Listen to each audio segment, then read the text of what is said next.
coach's perspective. In going into pre-season, we knew we had to do a little bit of a rebuild and add a couple of additions to the squad over last season, and we were really pleased with the boys that were brought in. The boys who were brought in were quality players, and they added to an already quality bunch of boys. So we were quietly confident at the start of the season, but then, as luck would have it, we got off to a real slow start, and we just took a little bit of time to get the team to gel together. The trip down to Narberth did a big job behind the scenes on that. I think I mentioned somewhere, Josh Williams made himself a bit of a legend down here, drinking the bottle of wine like he did. He became number one. He became the Gilrock outright #1 wine drinker, that's for sure. A phenomenal performance. It was tight between Greeno and Josh on that, to be fair. I'd like to see that. I would like to see that again then. But that was a great trip. Yeah, I know. When you were mentioning it, so in the same conversation. He's a great bloke. He is a great bloke, miss, but I'm not mentioning him in the wine drinking competition. But that was like one of those ones where we could have done with it a little bit earlier, because it was a case of bringing the side together and everything, and we really needed that. And then the season came where we got our first W against Ystrad away, and that was the thing that we were like, right, okay, now this is the start, let's build momentum. And I think the one that really kicked the season off was Pontypool away, which I think everyone will appreciate. It was a tough task where we were written off, and the boys were phenomenal on that day. It was one of those ones where it was a real, well, Helen's known me like for about 15, 16 years, and I think she would say that's the worst reaction I've ever had coming home after a game. I couldn't talk for a night. Like, I was just, yeah, I couldn't believe it.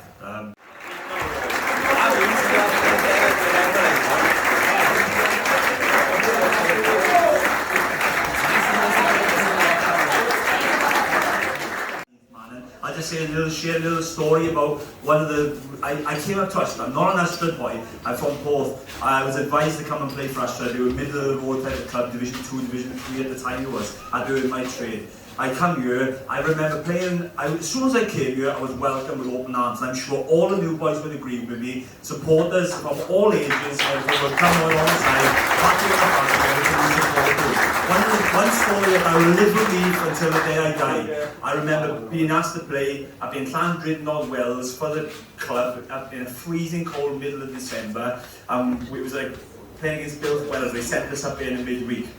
I was on the bench, freezing cold as a 19-year-old, and I ended up going on with 5 minutes to go. I made a tackle in the corner to save the try, and as I come, I'm playing full back, as I come shivering in the middle of the post, who should come round me, right, giving me a massive beer hug?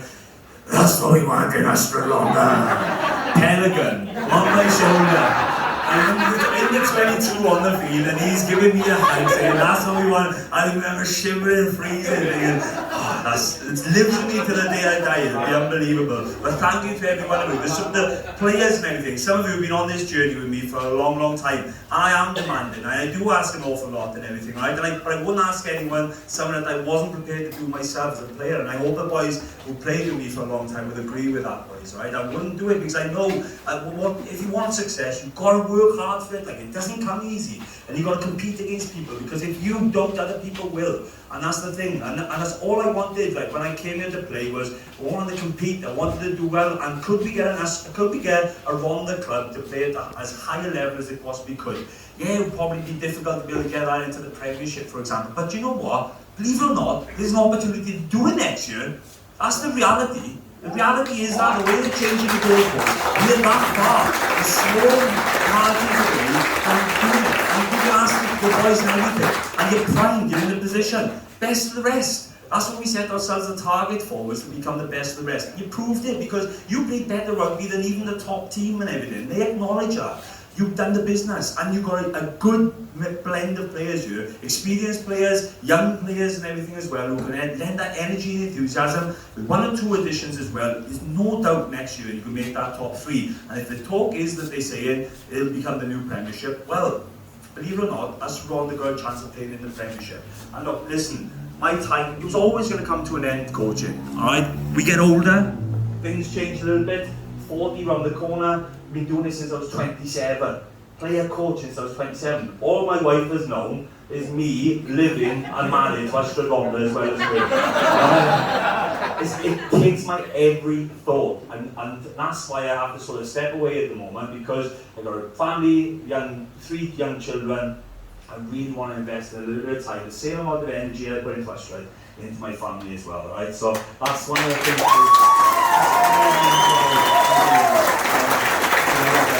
I love you guys. I'll be in the background helping wherever I can. Life does go on. You've got 2 of the best young coaches in the Rhondda, if not in the area, right? In the wider area and everything, right? Alex and Jack would be a good team. And should I tell you this as well, right? You've got a really good head coach come in. I think we've all who've met him have been impressed with him, right? Stephenson Carla, he's got an affiliation with his club, he's not just an outsider, he's been there chipping away without you guys even seeing him on a Wednesday evening and everything, down in the mini junior section, because his son plays down there now and his other son will join me and Scooby when we take over the under-6s next year, so. Right? But he's there, he's chipping in the background, and he sees what this club is. It like dwarfs Bedwas. It dwarfs Bedwas in terms of the people behind the scenes, the doers and everything, right? Work alongside him, believe in him, the same as you've done for me, supporters. Show him support. This is positive words, even when times might be tough and he might be having a loss, whatever. Give him a pat on the back, give the boys a pat on the back, and let's G up and have a go at it. We can't achieve it, and I'm looking forward to be able to come up on Saturdays and go, hey, listen, fantastic everyone, right? So, thank you very much. Well done, I have to say it, now, I am really thankful for the patience that you've shown and the love you've shown all this 13 years, right? So, I'm really thankful now. I've been thinking about the context of that. And most of you as well know I'm a Christian, and it'd be remiss of me if I didn't publicly thank God in this situation as well for his blessing and provision all this time. So I have to say that as well. So thank you very much. The small issue of our head coach stepping down. Dylan's been with us as head coach since 2010. A lot of you know that it's been an unbelievable journey, brilliant journey. We've won the Division 2 2011-12, Swalek played 2015, Silver Ball finalists in 2015 as well. We were Division 1 champions 17-18. We were championship runners-up to 18-19. What Dylan's done for this club is, to me, is unbelievable. I don't think we'll ever see anyone, especially in my lifetime, like Dylan. The respect he's got from other clubs is incredible. If you read, if you look on the Ystrad Twitter page, I'm not on Facebook, but Twitter, the comments, unbelievable they are for him. So I'd like him to come up and, well, I'd like you all to stand up. If you stood up for a week, I wouldn't give you the recommendation you would do it.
But the supporters down in Bedwas, I think, done us real proud when we played Crosskeys in the semi-final, and they were, I think, the 16th man. So it's the supporters up there. Thank you, guys.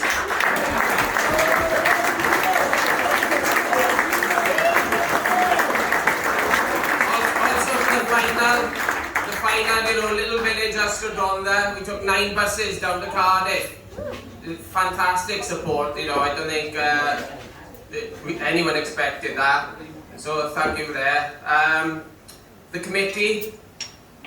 Thanks to the committee, we got some great workers on the committee. Muffin brings in sponsorship, Ackers has joined and does a tremendous job bringing in sponsorship as well. It's great also to see some youngsters joining the committee. Liam has joined, Pazza, and do a fantastic job. One guy who is on the committee and does an unbelievable job for the club, and I'd like to call him up. Without him, I don't think, the entertainment is unbelievable in the club. We have rave reviews on all social media, so I'd like Rhondda to come up.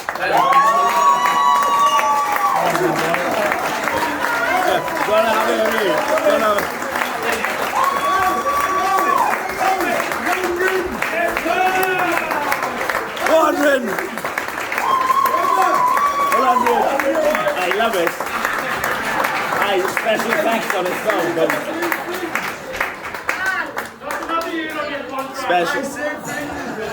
Special effect. Well, I'm ready.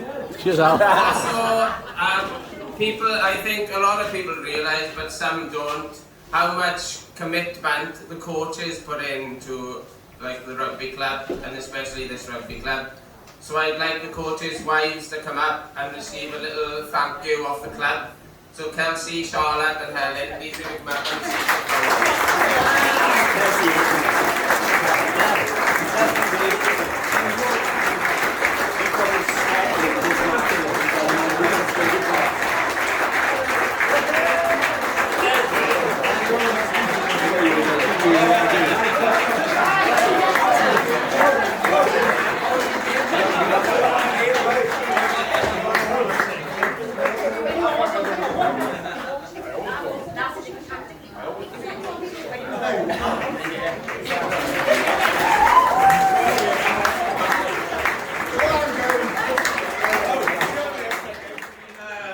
a long winter obviously in Ystrad rugby, and we got a lot of babies on the way.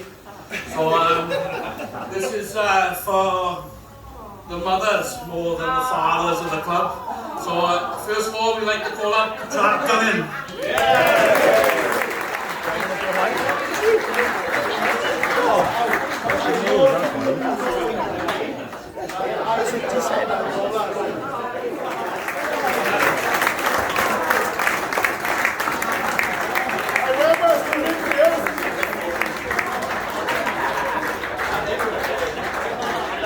She got him on the 8th. We stand on the step.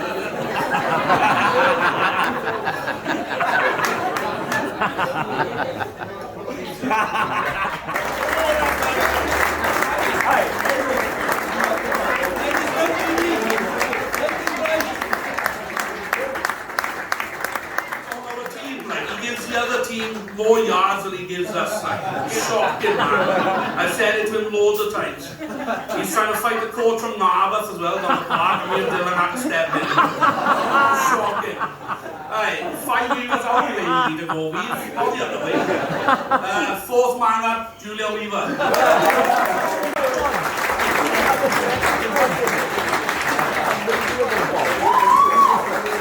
Hello, Weaver boy.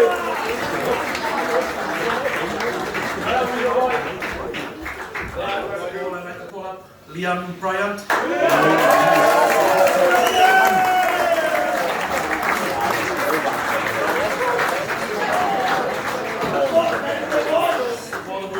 He texted me a lot through the week saying, can I do this, can I do that?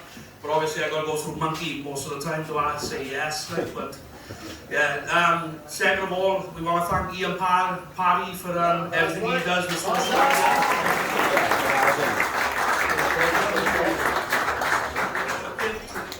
Cleans the changing rooms, things that people don't really see, and without them, we would be lost a little bit. Neil Grant, Reggie McCall. Grit, his determination, his never say die attitude really sums up us as a club.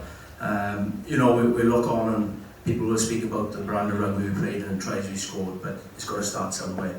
And he was one of the ones leading from the front. Yeah, he's done fantastic for us this year.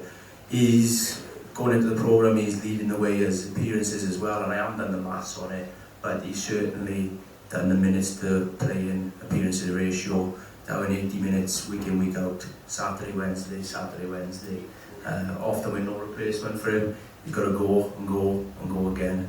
And he's never moaned, never grown, never asked anything. The only time I did hear him moan actually was when I was a bit worn down in Global Wanderers, and he couldn't believe that Schooley didn't pack his fat to 50 to put on top of his head. So that's the only time I've heard him moan. And to be fair, he's led the way as well in training and demanding from the boys and the way he approaches training. Even though I do think that he's on a different time zone.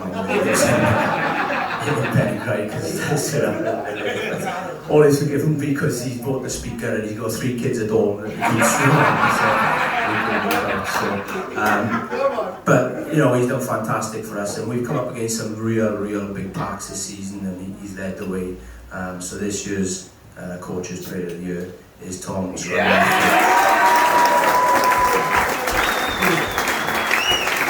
I'm telling you, he's led the way, and he's got everything else after minutes, but unfortunately he can't make it. He's on his way back from holiday. So, Schools, if you could come up and receive the award for Tom.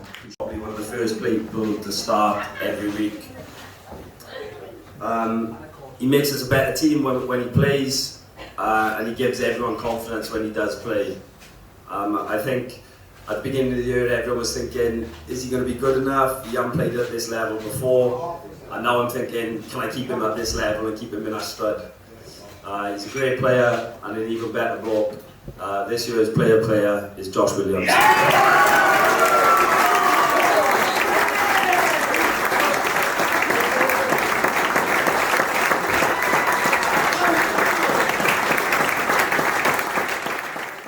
Player of the year, believe it or not, there was 9 people and 9 players voted for this.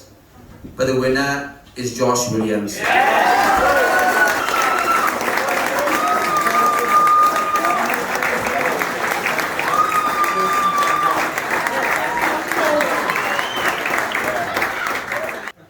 player that we've chosen for the Young Player of the Year this year has really upped his game on and off the field a bit this year. I feel that this guy, he's had an excellent season. He's a real talented ball player, but he's added a little bit of physicality and leadership into his game as well. He's improved his attitude, he's improved his discipline. He's improved his attitude and he's improved his discipline. I'm going to pinpoint us to the Vera away, but I had to give him a bit of a bollocking because he let him down. But he became a better man and a better player as a result. But honestly, I think we'd all agree actually as well that the Young Player of the Year this year is Cole Morgan.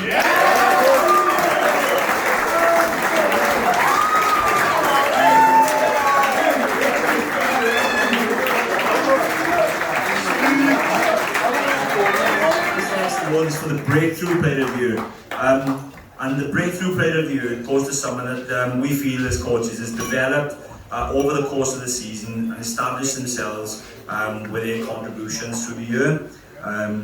His passing and his ability to keep the game ticking allows the rest of the team to flourish. He's a real brave defender, sometimes too brave.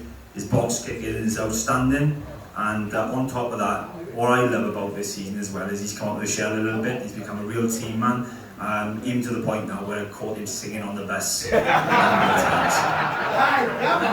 me, I love that. That's as good as playing. So well done. Keep it going. I'm hoping to get a solo of you next year. Please put your hands together for Callum Fitz.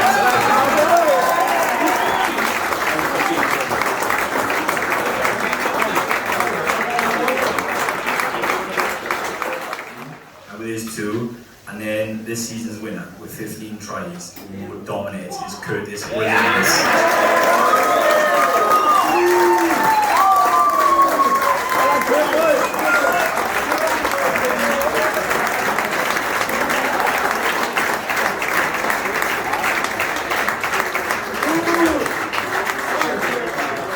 Who's played the most amount of games for the 2022-23 season. And this player, he's not only shown durability and his physical and mental toughness, but he's also shown great ability to hold on to that position that he had.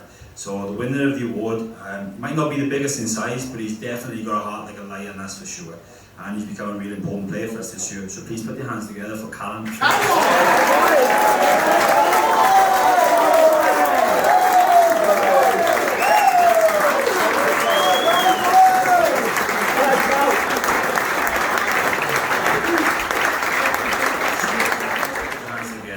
For this season's top point scorer with 173 points this year.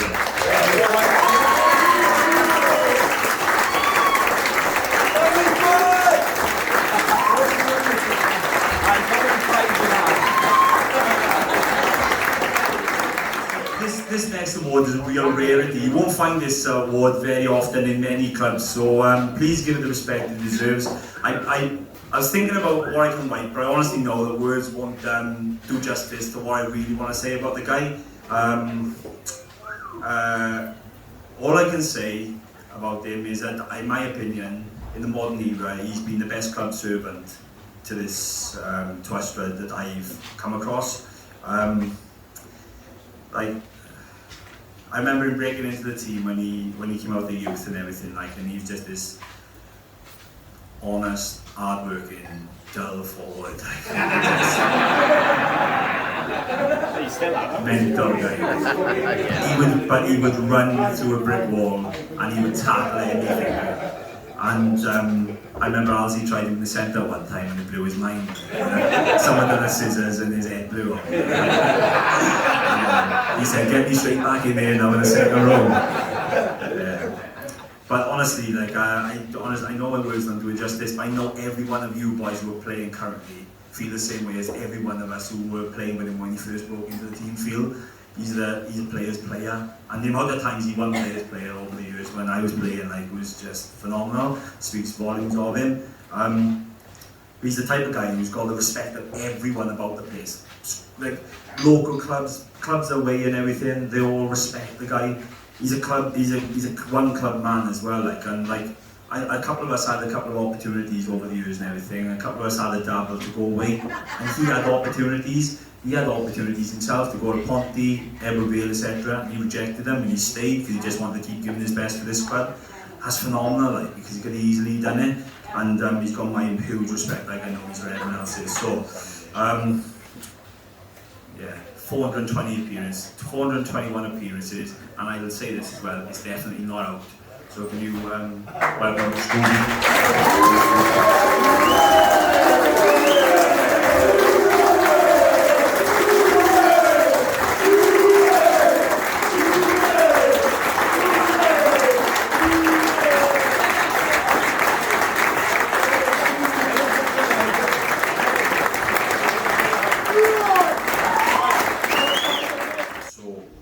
With 100 appearances for this year, can you give a real warm round of applause for David Webb, aka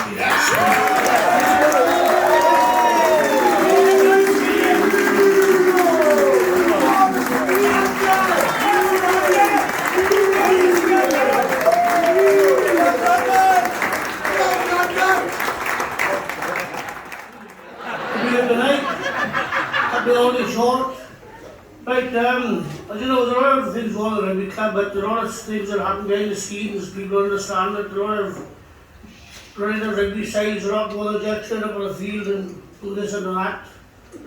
There's a lot of personal committee man, a lot of do another we always call it duty, and this year again it's Mr. Mike Davis.